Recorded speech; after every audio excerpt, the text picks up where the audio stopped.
Miriam's relaxing beach getaway was shattered when she locked eyes with her daughter Pamela and her son-in-law across the hotel lobby, the same people she had tearfully buried 5 years earlier. With her heart racing, Miriam had to decide: confront the ghost before her, or let them slip away into the sun-drenched crowd. Get a cup of coffee and settle down, because this story is inspiring from start to finish. Don't forget to like and subscribe for more inspiring stories. Miriam stepped out of the airport shuttle, inhaling deeply. The salty air of the Bahamas filled her lungs, which was a welcome change from the stuffy plane cabin. At 65, this vacation was long overdue. 5 years of grief had taken their toll on Miriam, etching lines around her eyes and mouth that hadn't been there before. The Ocean Club Resort rose before her. Its gleaming structure promised nothing but relaxation and escape. So Miriam allowed herself a small smile as she followed a bellhop into the lobby. The marble floors echoed with the chatter of excited tourists and the clinking of luggage carts, and Miriam stared at all their happy faces, hoping she would end up feeling just like them. "Welcome to the Ocean Club, ma'am. May I have your name for check-in?" The receptionist's cheerful voice snapped Miriam out of her thoughts. "Leary." "Miriam," she replied, fishing for her ID from her purse. As the receptionist tapped away at the computer, Miriam's gaze wandered. That's when she saw them. Time seemed to stop. Her breath caught in her throat. .9, standing by the gift shop, examining a display of colorful seashells, were two people who couldn't possibly be there. Her daughter, Pamela, and son-in-law, Frank. But they were dead, killed in a car crash 5 years ago. Or so she thought. "Mom, your room key." The receptionist's voice sounded distant. Miriam's hand shot out, grabbing the key without looking, while her eyes never left the couple as they turned away from the gift shop and headed for the exit. "Hold my bags," Miriam barked, already moving. "I'll be right back." She hustled across the lobby, struggling with her breath. She was really out of shape, and the couple was almost at the door. "Pamela," Miriam called out. Even her own ears heard the desperation. The woman turned, and her eyes widened in shock. It was unmistakably Pamela. Suddenly, she grabbed her husband's arm and whispered something urgently. Frank looked back, and Miriam saw his face transform into a mask of panic. Without any more warning, they bolted. Miriam's heart raced as she followed them out into the bright sunlight. "Stop right there," she yelled, her voice carrying across the palm-lined driveway. "Or I'll call the police." The threat worked. The couple froze, and their shoulders slumped in defeat. Slowly, they turned to face her. Pamela's eyes brimmed with tears, but Miriam had no idea why. Was Pamela crying because of guilt, because of the lie, or because of something else? "Mom," her daughter whispered. "We can explain." Pamela and Frank's hotel room door clicked shut behind them, sealing off the cheerful vacation atmosphere outside.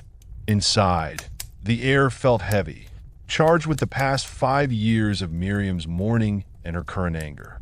She stood rigid with her arms crossed. "Start talking," she demanded firmly.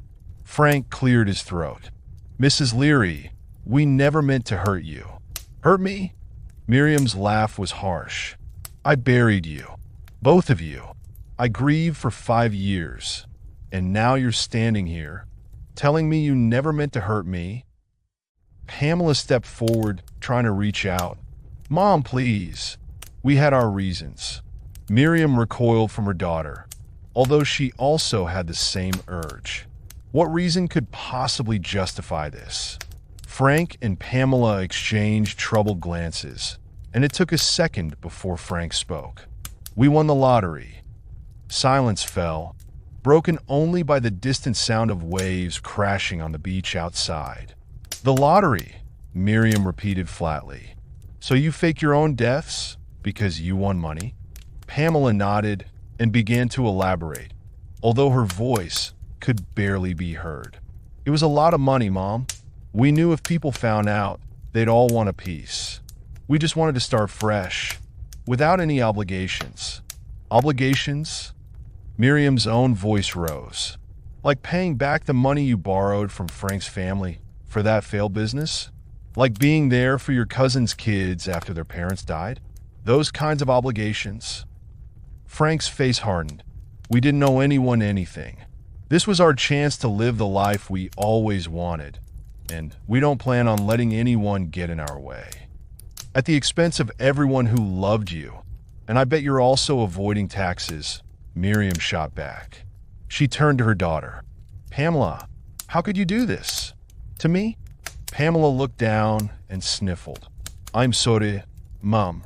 I didn't want to, but Frank said. Don't blame this on me, Frank interjected. You agreed to the plan. Miriam watched as her daughter wilted under her husband's glare. At that moment, she clearly saw the dynamic between them, and her heart broke anew. Pamela, she said softly, come home with me. We can fix this. Make it right. For a moment, hope flared in Pamela's eyes.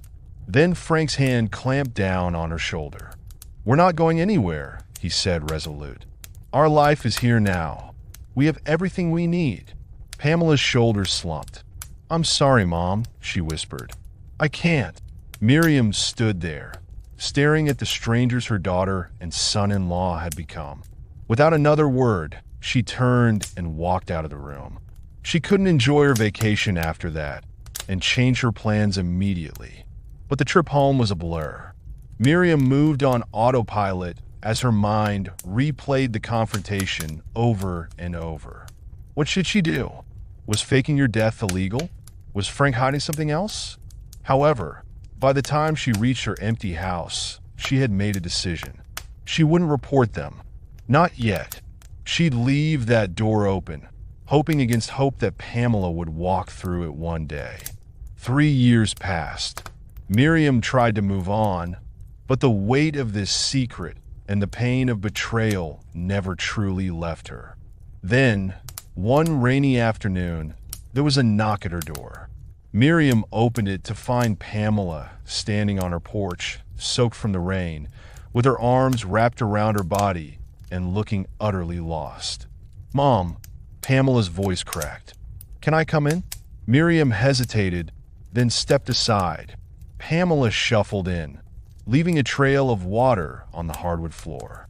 In the harsh light of the entryway, Miriam could see how much her daughter had changed. The designer clothes and perfectly styled hair were gone, replaced by worn jeans and messy hair.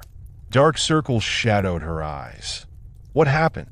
Miriam asked, her tone carefully neutral. Pamela sank onto the couch, her shoulders hunched. It's all gone, she whispered. The money, the house, everything. Frank, he got into some bad investments. Started gambling. I tried to stop him, but she looked up, meeting Miriam's eyes for the first time. He left, took what was left, and disappeared. I don't know where he is. Miriam sat down across from her daughter, processing the information. Part of her wanted to comfort Pamela, to wrap her in a hug and tell her everything would be okay. But the wounds were still too fresh, the betrayal too deep. Why are you here, Pamela? She asked quietly. Pamela's lips trembled. I didn't know where else to go. I know I don't deserve your help after everything we did. How selfish I was. But I miss you, Mom.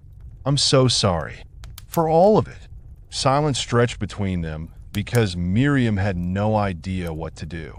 This was what she wanted ever since that day in the Bahamas. So, she studied her daughter's face, searching for signs of the girl she used to know.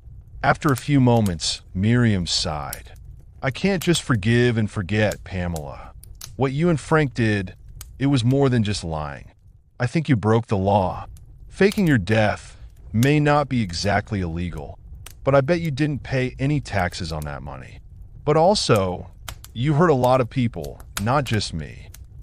Pamela nodded as fresh tears spilled down her cheeks. I know, she whispered. And you're right. Part of the reason Frank wanted to leave was to avoid paying taxes. Everything else, what he didn't want to pay back to his family, well, that was just icing. If you want to make this right with me and with everyone else, Miriam continued, her voice firm, you need to face the consequences. That means going to the police, telling them everything about the fake deaths and everything else you two did with that money. All of it. Pamela's eyes widened in fear. But I could go to jail. Yes, Miriam agreed. You could. I don't want you to, but it's the only way forward. The only way to truly make amends. For a long moment, Pamela sat frozen, sniffling slightly. Then, slowly, she nodded. Okay, she said softly. I'll do it. Whatever it takes. Miriam felt a glimmer of pride break through her anger and hurt. Maybe her daughter wasn't completely lost after all. Being far away from Frank was definitely a good thing for her. All right then, she said, standing up. Let's get you into some dry clothes. Then we'll head down to the station. As they walked out to the car a short while later, Pamela hesitated. Mom, she asked, will you stay with me?